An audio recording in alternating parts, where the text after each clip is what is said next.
जी, जैसे हमारी पेशेंगोई थी 4-5 के आसपास मौसम ख़राब लगेगा, लेकिन 3 तारीख सुबह से ही मौसम ने करवट अपना बदलना शुरू किया और दरमियाने से लेकर भारी दर्जे की बर्फ़बारी रिकॉर्ड की गई है। ख़ासकर साउथ कश्मीर के जो डिस्ट्रिक्ट्स हैं, कुलगाम, कुकरनाग, शोपियान, काजीगुंड और जो जवाहर टनल के आसपास जो जगह हैं, वहाँ पे 1.5 से लेके 2 फुट के आसपास हुआ है और हायर रीजेस में जो है 2 से 2.5 फीट के आसपास भी हुआ है।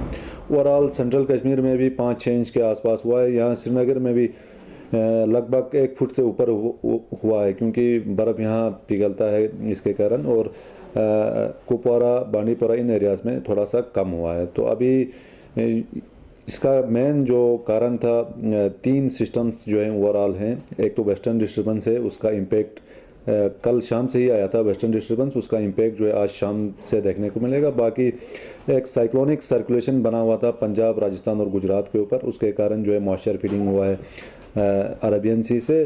और साथ ही साथ एक एंटी साइक्लोन बना हुआ था खासकर सेंट्रल इंडिया के आसपास, और उसकी वजह से मॉइस्चर फीलिंग हुआ है बे ऑफ बंगाल से। तो आप लोगों को जैसे मालूम है, पंजाब, हरियाणा, राजस्थान, दिल्ली इन एरियाज़ में भी पिछले 2 दिनों से बारिशें हो रही है, और उसी का इम्पेक्ट जो है जम्मू कश्मीर, हिमाचल इन एरियाज़ में भी देखने को मिला है।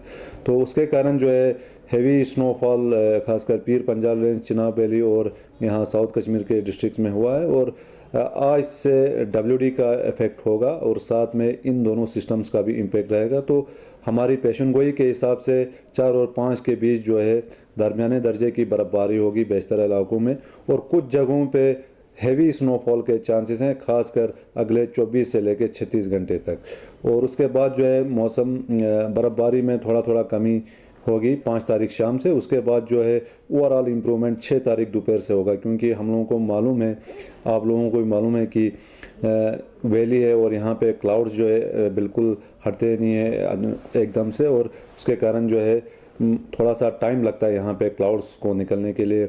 और 6 तारीख दोपहर के बाद जो है मौसम साफ रहेगा।